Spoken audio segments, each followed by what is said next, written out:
नमस्कार। आज की न्यूज़ में हम बात करने वाले हैं घोषणा पत्र के बारे में। जो भी ऐलान हुआ है, जो कांग्रेस ने अपना ऐलान किया, उसके बारे में 5 नया और 25 गारंटी की योजनाओं को लागू किया है। इसके लिए हम आप लोगों को दिखा रहे हैं। यहाँ पर जातीय जनगणना मजदूरी 400 रुपये और महिलाओं को सालाना 1 लाख रुपये MSP कानून और जातीय जनगणना का वादा। तो चलिए वीडियो को शुरू करते हैं। वीडियो शुरू करने से पहले आप लोगों से हमारी एक ही रिक्वेस्ट है कि हमारे चैनल को सब्सक्राइब और वीडियो को लाइक शेयर करें। लोकसभा चुनाव के लिए कांग्रेस ने शुक्रवार को 48 पेज का घोषणा पत्र जारी किया है। दिल्ली में कांग्रेस का मुख्य में सोनिया, राहुल और खड़गे और मैन्युफैक्चरिंग कमेटी के अध्यक्ष चिदंबरम ने 5 नए और 25 गारंटी का ऐलान किया है। पार्टी के घोषणा पत्र में मजदूरी 400 रुपये दिन करने को, गरीब परिवार की महिला को सालाना 1 लाख रुपए देने, MSP को कानून बनाने और जातीय जनगणना कराने का जिक्र किया है। कांग्रेस ने अपने मैन्युफैक्चरिंग, युवा, महिला, मजदूर और किसान पर फोकस किया है। इन सभी वर्गों के लिए अलग अलग तरह की स्कीम्स का वादा किया है। पार्टी ने कहा है कि उसका घोषणा पत्र वर्क वेल्थ और वेलफेयर पर आधारित है। वर्क के मायने रोजगार, वेल्थ के मायने में आमदनी, वेलफेयर के मायने सरकारी स्कीम्स के फायदे दिलाना है। कांग्रेस पार्टी की 4 नए अन्य घोषणाएं: 1 नेशनल 1 इलेक्शन का विरोध, लोकसभा और विधानसभा का चुनाव तय करने का, मतदान EVM के जरिए होंगे लेकिन वीवीपैट से मिलान किया जाएगा। 10वीं अनुसूची में संशोधन का वादा, इसके तहत दल बदल करने पर विधानसभा या संसद की सदस्यता खुद समाप्त हो जाएगी। पुलिस और केंद्रीय एजेंसियां सख्ती से कानून के अनुसार काम करेंगी। हम मामले को संसद या राज्य विधानसभा की निगरानी में लाया जाएगा। कांग्रेस का घोषणा पत्र पढ़ने के लिए क्लिक करिए और देखिए यहाँ पर। अब हम लाइव प्रूफ के साथ आप लोगों को दिखा रहे हैं कि कांग्रेस के कार्यकर्ता राहुल ने क्या कहा है, तो आप लोग उनकी मुखारबंदी से सुन लीजिए। हर परिवार में से एक महिला का नाम चुना जाएगा। उस महिला के बैंक अकाउंट में 10,000 नहीं, 20 नहीं, 30 नहीं, 40 नहीं, 50, 60, 70, 80, 90 हजार नहीं, 1 लाख रुपए बैंक अकाउंट में जाएगा। भाई और बहनों, 1 तारीख को हजारों लाखों परिवार अपने बैंक अकाउंट को देखेंगे और ठक 8,500 रुपए अंदर। ये क्या समझ रखा है नरेंद्र मोदी ने? जैसा कि आप लोग बता रहे तो देख रहे हैं, तो वीडियो पर बने रहिए आप लोग और वीडियो पूरी देखें और वीडियो को लाइक, चैनल को सब्सक्राइब करें और आगे की जानकारी पूरी बताते रहेंगे, जिसमें कि आप लोगों को इसके आगे और भी किसान कर्जा माफ़ है और महिलाओं को व मजदूरों के लिए क्या क्या कहा है, आप लोग सुनते रहिएगा। अंबानी को दे सकता है, ये अंबानी को दे सकता है, तो हम हिंदुस्तान के गरीब लोगों को दे सकते हैं। मीडिया वाले कहते हैं देखो मनरेगा दिया, मीडिया में सारे के सारों ने कहा देखो ये गरीबों को बिगाड़ रहे हैं। हमने कर्जा माफी की किसानों की, कहते हैं देखो किसानों को बिगाड़ रहे हैं। अदानी का कर्जा माफ होता है, मीडिया वाले कहते हैं देखो देखो विकास हो रहा है। अंबानी को जमीन मिलती है किसानों की 1000 एकड़ 2000 एकड़, कहते हैं देखो देखो विकास हो रहा है। अब आपको जो कहना है कह लो, हमें कोई फर्क नहीं पड़ता। मोदी जी की जितनी फोटो दिखानी दिखा दो, दिन भर चलाओ। हम ना बैंक अकाउंट में टका डालेंगे पैसा। यहाँ युवा आए हैं, अप्रेंटिसशिप का अधिकार हिंदुस्तान के बेरोजगार युवाओं को अधिकार देने जा रहे हैं। 1 साल की पहली नौकरी पक्की, ट्रेनिंग और बैंक अकाउंट में साल के 1 लाख रुपए। पब्लिक सेक्टर, प्राइवेट सेक्टर, सरकारी अस्पतालों में, सरकारी कॉलेजेस, यूनिवर्सिटी में आपको पहली नौकरी पक्की मिलेगी 1 साल की। ये जो नरेंद्र मोदी ने दीवार बना रखी है ना, बेरोजगार की दीवार, इसको मुड़ा के फेंक देंगे। आपसे कहते हैं भाई और बहन, अदानी से कहते हैं अदानी जी क्या चाहिए आपको? आपको जमीन चाहिए, आपको हिंदुस्तान की रेलवे चाहिए, आपको एयरपोर्ट चाहिए, आपको आर्मी चाहिए, आपको अग्निवीर चाहिए, लो। और आपको कहते भैया पकौड़ा बनाओ, आपको कहते पकौड़ा बनाओ।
16 लाख करोड़ रुपया 16 लाख करोड़ रुपया अदानी का कर्जा माफ किया है। मैं पूछना चाहता हूं कानपुर के कारीगरों का, छोटे बिजनेस वालों का, स्मॉल और मीडियम बिजनेस वालों का कितना कर्जा माफ किया? आपने क्या गलती की? यहां आपकी जमीन दे दी, अदानी को दी, 500 एकड़ आपकी जमीन उठा के दे दी। Airport, port, infrastructure, solar power, wind power, Hindustan की डिफेंस इंडस्ट्री सारी की सारी उनको दे दी। आपको कहते हैं भाइयों बहनों ताली बजाओ। कोविड आता है, कोविड आता है, वेंटिलेटर नहीं है, ऑक्सीजन नहीं है, गंगा में लाशों के ढेर, और नरेंद्र मोदी की पार्टी कोविड वैक्सीन बनाने वालों से जब आप लोग मर रहे थे तब पैसा ले रहे थे।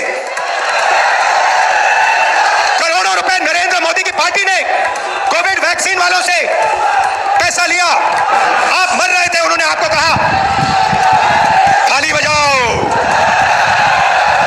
आपको कहा थाली बजाओ, आपको कहा मोबाइल फोन की लाइट चलाओ।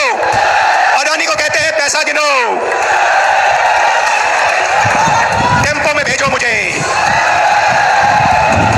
उनको कैसे मालूम कि अदानी टेम्पो में पैसे भेजता है? कैसे पता उनको? और भाइयों और बहनों, हिंदुस्तान के प्रधानमंत्री, नोटबंदी वाले प्रधानमंत्री ने बोला कि अदानी और अंबानी काला धन देते हैं। तो मोदी जी, अगर अदानी और अंबानी काला धन देते हैं तो आपने उन पर सीबीआई, ईडी की इंक्वायरी क्यों नहीं कराई? क्योंकि वो आपके मित्र हैं। उनके हवाई जहाज में आप खूब उड़े। 10 साल अदानी अंबानी का नाम नहीं लिया। मगर भाइयों और बहनों, मैंने छोड़ा नहीं। अदानी अंबानी, अदानी अंबानी, अंत में नरेंद्र मोदी हिंदुस्तान का प्रधानमंत्री कांपते हुए कहता है अदानी अंबानी का नाम पब्लिक में लेता है। अदानी और अंबानी का नाम जिस दिन प्रधानमंत्री ने ऐसे स्टेज से ले ली, उस दिन हिंदुस्तान के प्रधानमंत्री ने हार मान ली। मैं बता रहा हूं, आप लिख लो, मीडिया वाले लिख लो, नरेंद्र मोदी हिंदुस्तान का प्रधानमंत्री नहीं बन सकता है। अब भैया 2-3 चीजें आपको कहनी है। नरेंद्र मोदी ने अरबपति बनाए, हमें मेड इन चाइना का मुकाबला करना है। और मैं कानपुर के युवाओं से यह कहने आया हूं, और सिर्फ कानपुर नहीं, ऐसे हिंदुस्तान में बहुत शहर हैं जो मेड इन चाइना का मुकाबला कर सकते हैं, और उनमें से आप एक हो। भाइयों और बहनों, जब तक हमने जो नरेंद्र मोदी वाली हथकड़ियां हैं, जब तक उन हथकड़ियों को हमने नहीं तोड़ा, तब तक मेड इन कानपुर नहीं बन सकता है। मैं आपको प्लान देने आया हूं। पहला कदम, ये जो गलत जीएसटी लगा रखी है, अदानी वाली जीएसटी, 5 अलग-अलग टैक्स, छोटे बिजनेस वालों पर टैक्स, किसानों पर टैक्स, गरीबों पर टैक्स, इस जीएसटी को हम बदलने जा रहे हैं। एक टैक्स होगा, कम से कम टैक्स होगा, और अदानी और अंबानी के फायदे वाला टैक्स नहीं होगा। छोटे बिजनेस वालों के फायदे का टैक्स होगा, किसानों और मजदूरों के फायदे का टैक्स होगा। दूसरी बात, बैंक के दरवाजे कानपुर के कारीगरों के लिए, छोटे व्यापारियों के लिए नरेंद्र मोदी ने बंद किए, अदानी के लिए, अंबानी के लिए खोले। हमारी सरकार आएगी तो ये जैसे जो लाल कालीन है ना बैंक में, वैसी लाल कालीन लगेगी कानपुर के छोटे बिजनेस वालों के लिए। अभी आपको कहते हैं, जब आप जाते हो बैंक लोन के लिए, आपको कहते हैं गेट आउट। हमारी सरकार आएगी, लाल कालीन लगेगी, सैल्यूट मारेंगे, कहेंगे भैया आप कितना पैसा चाहते हो, कितना बैंक लोन चाहते हो, मेड इन कानपुर बनाना है, मेड इन इंडिया बनाना है, आप बताइए। मेड इन कानपुर के बिना मेड इन चाइना का मुकाबला नहीं हो सकता, मैं बता रहा हूं। और हिंदुस्तान को मेड इन चाइना का मुकाबला करना है। मेरा सपना है कि ऐसे मोबाइल फोन पे चाइना में एक युवा ऐसे मोबाइल फोन को देखे, और उस मोबाइल फोन के पीछे देखे, और उस पे लिखा हो मेड इन कानपुर, और फिर वो कहे कि भाई ये कानपुर जगह कहां है, और फिर यहां आकर कानपुर में टूरिस्ट बनकर कानपुर के युवाओं को टूरिज्म का पैसा दे। आज क्या हो रहा है भाई और बहनों, ये चाइना का फोन है। नरेंद्र मोदी ने चाइना की मदद की, चाइना के फोन बनाए, अदानी फायदा लेता है, अंबानी फायदा लेता है, चाइना की कंपनियां फायदा लेती है, आप लोगों का नुकसान होता है, कानपुर के युवाओं का नुकसान होता है। हम इस बात को बदलना चाहते हैं। हम चाहते हैं कि मेड इन इंडिया